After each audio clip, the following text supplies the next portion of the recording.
مولاي صل وسلم دائما دائما دائما أبدا على حبيبك خير الخلق كلهم.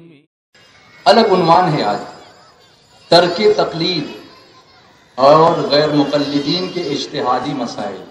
آج لوگ کہہ رہے ہیں کہ تقلید کی ضرورت نہیں ہے، بلکہ بغیر تقلید کے بھی ہم غیر مقلد بن کر بھی ہم جو ہے وہ صحیح راستہ پا سکتے ہیں. تو کیا واقعی ایسا ممکن ہے؟ Is it really possible? Is it really advisable? اور it is something fiction of a kind who the people are just trying to avoid the right path and going on their own way? We will try to understand in the knowledge, in the light of the knowledge given by حضور محقق مسائل جدیدہ حضرت علامہ مفتی محمد نظام الدین. ممبر رسول پہ رونق افروز علماء کرام اور جملہ حاضرین، السلام علیکم ورحمۃ اللہ وبرکاتہ. نحمدہ ونصلی علی رسولہ الکریم، اما بعد. اعوذ باللہ من الشیطان الرجیم، بسم اللہ الرحمن الرحیم. یا ایھا الذین آمنوا اطیعوا اللہ واطیعوا الرسول واولی الامر منکم. صدق اللہ العلی العظیم وبلغنا رسولہ النبی الامین الکریم ونحن علی ذلک لمن الشاہدین والشاکرین والحمد للہ رب العالمین. حضرات، ہمارا اور آپ کا تعلق ہمیشہ سے سوال اور جواب کا رہا ہے، لیکن آج ایک دوسری حیثیت سے ہم اور آپ آپس میں ایک دوسرے سے گفتگو کے لیے حاضر ہیں. باتیں جو ہوں گی انشاءاللہ تعالی بالکل سیدھے سادے الفاظ میں ہوں گی. کسی کی دل آزاری مقصود نہیں. ہم لوگوں کا کام ہے دین کی باتیں لوگوں تک پہنچا دینا. اسی کام کے لیے علماء کرام کا یہ مقدس قافلہ آپ کے شہر میں اترا ہے. ہمیں نہ کسی کی دل آزاری سے مطلب ہے اور نہ ہی کسی کو کوئی سخت سست بات کرنی ہے. کچھ باتیں اختصار کے ساتھ قرآن حکیم اور احادیث نبویہ کی پیش کی جائیں گی. ممکن ہے اس وجہ سے بعض فرقوں کی نشاندہی کرنی پڑے تو نشاندہی کی حد تک ہو. آئیے گفتگو سے پہلے ہم اور آپ سب سے پہلے حضور قائد عالم تاجدار بنی آدم و آدم نبی امی فدا و ابی و امی جناب احمد مصطفیٰ محمد مصطفیٰ صلی اللہ تعالی علیہ وسلم کی بارگاہ بقدس پناہ میں بلند آواز سے درود پاکہ ہدیہ پیش کریں. اللہم صلی علی مولانا محمد وآلہ وسلم السلام علیکم یا رسول اللہ. ایک بہت اہم اور سنجیدہ خطاب آپ نے بڑی سنجیدگی کے ساتھ سماعت فرمایا اور میرے بعد ابھی آپ ایک بہت جاندار پرمغز اور سنجیدہ خطاب سماعت فرمائیں گے. ہمیں گفتگو کے لیے آج عنوان دیا گیا ہے ترک تقلید اور غیر مقلدین کے اجتہادی مسائل. ہم نے ابھی جو آیت کریمہ حصول برکت کے لیے تلاوت کی ہے، سب سے پہلے ہم اس کا مفہوم بیان کر دیں. اللہ تبارک و تعالی ارشاد فرماتا ہے، اے ایمان والو حکم مانو اللہ کا اور حکم مانو رسول کا اور اولو الامر کا. اولو الامر کون لوگ ہیں؟ حضرت سیدنا ابن عباس رضی اللہ تعالی عنہ جن کے بارے میں حضور صلی اللہ علیہ وسلم نے یہ دعا فرمائی، اللہم علمہ الکتاب، اے اللہ اسے کتاب اللہ کا، قرآن کا علم عطا فرما۔ اسی لیے ان کو سید المفسرین کہا جاتا ہے۔ وہ فرماتے ہیں اولو الامر فقہاء مجتہدین، اولو الامر سے مراد فقہاء مجتہدین۔ اس طور پر اس حدیث پاک کا، اس قرآن پاک کی آیت کریمہ کا مفہوم ہوا اطاعت کرو اللہ کی، اور اطاعت کرو رسول کی اور فقہا کی۔ یہ تین باتوں کا حکم واضح لفظوں میں دیا گیا۔ اللہ کا کتاب اللہ پر عمل، یہ اللہ تعالی کا حکم ماننا ہے اور اللہ کی اطاعت۔ سنت رسول اللہ پر عمل، حدیث نبوی پر عمل، یہ رسول گرامی وقار صلی اللہ تعالی علیہ وسلم کی اطاعت ہے، اتباع ہے، آپ کا حکم ماننا۔ اور فقہائے مجتہدین کے اجتہادی مسائل پر عمل، یہ کیا چیز ہے؟ تو قرآن تو اس کو اطاعت کرتا ہے، ہم بھی اس کو اطاعت کرتے ہیں، مگر عام بول چال میں اسی کو ہم لوگ تقلید کرتے ہیں۔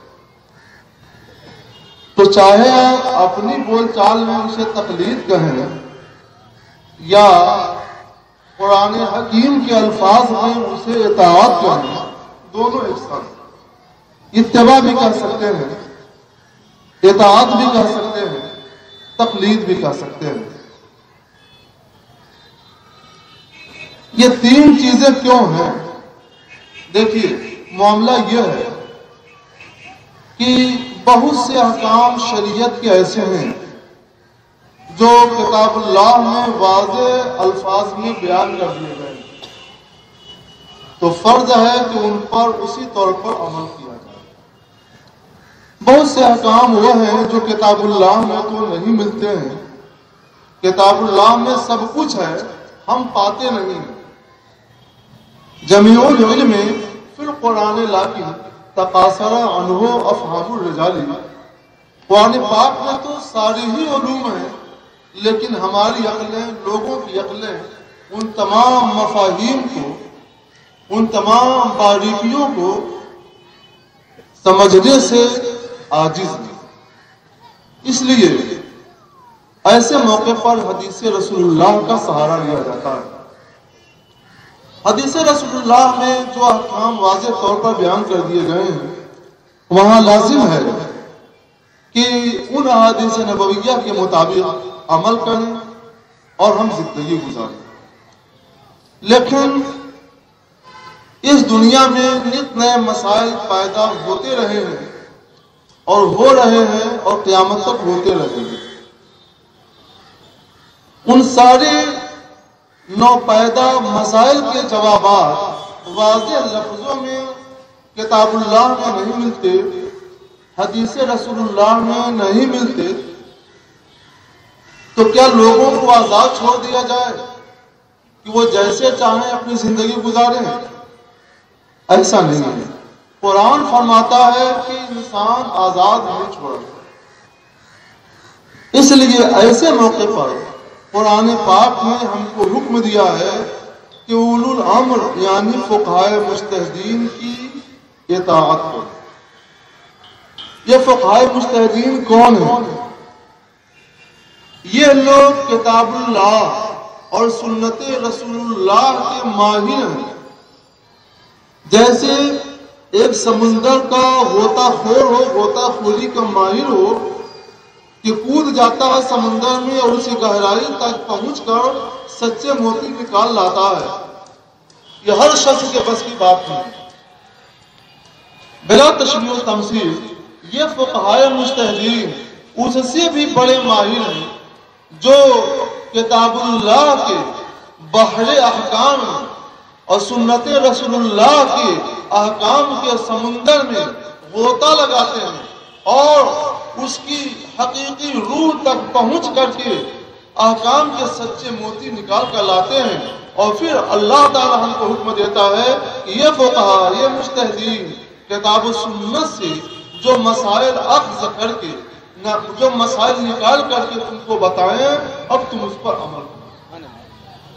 جو مسئلہ کتاب اللہ میں واضح طور پر مل گیا اس پر عمل کریں گے، حدیث رسول اللہ میں واضح لفظوں مل گیا اس پر عمل کریں گے، اور جو مسئلہ نہیں مل رہا ہے تو ایسے موقع پہ اللہ تعالیٰ کا حکم ہے کہ اب تم فقہا مجتہدین کی طرف رجوع کرو۔ اور ایسا حکم قرآن پاک میں ایک جگہ نہیں، دسیوں مقامات پر ہے۔ ہم سب کا احاطہ اس وقت نہیں کریں گے، لیکن ایک آیت کریمہ اور سن لیجیے۔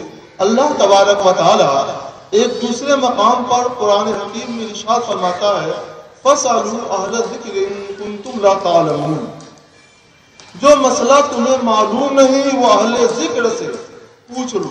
اہل ذکر سے مراد کیا ہے؟ یہ وہی فقہائے مجتہدین ہیں جن کا ذکر اللہ تبارک و تعالیٰ نے اولو الامر کے لفظ سے کیا، اور اس کے لیے اللہ تعالیٰ نے ترغیب بھی دی ہے کہ فقہ دین حاصل کرو اور قوم کو فقہ دین حاصل کر کے ڈراؤ۔ فلولا نفر من كل فرقة منهم طائفة ليتفقهوا في الدين لينذروا قومهم إذا رجعوا إليه۔ اللہ تعالیٰ فرماتا ہے کہ ایسا کیوں نہ ہوا کہ تم میں کا ایک گروہ نکل جاتا، باہر نکل جاتا، تاکہ باہر جا کر کے دین کی فقہ حاصل کرتا، فقیہ بن جاتا، فقیہ دین بن جاتا، فقہا بن جاتا۔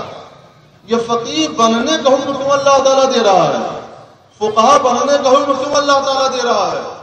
تو اللہ تبارک و تعالیٰ خود اس کی حکمت بھی اس کے بعد ہی بیان فرماتا ہے لِيُنذِرُوا قَوْمَهُمْ إِذَا رَجَعُوا إِلَيْهِمْ، تاکہ یہ فقہا جب فقہ دین حاصل کر کے واپس آئیں تو لوگوں کو ڈرائیں۔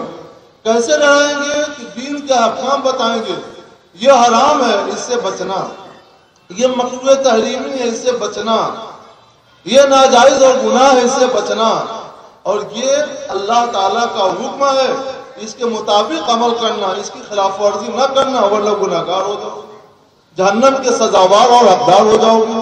یہی ہے ڈرانا۔ تو اللہ تبارک و تعالیٰ فقیہ بننے کا حکم بھی دے رہا ہے، ابھار رہا ہے، ترغیب دے رہا ہے۔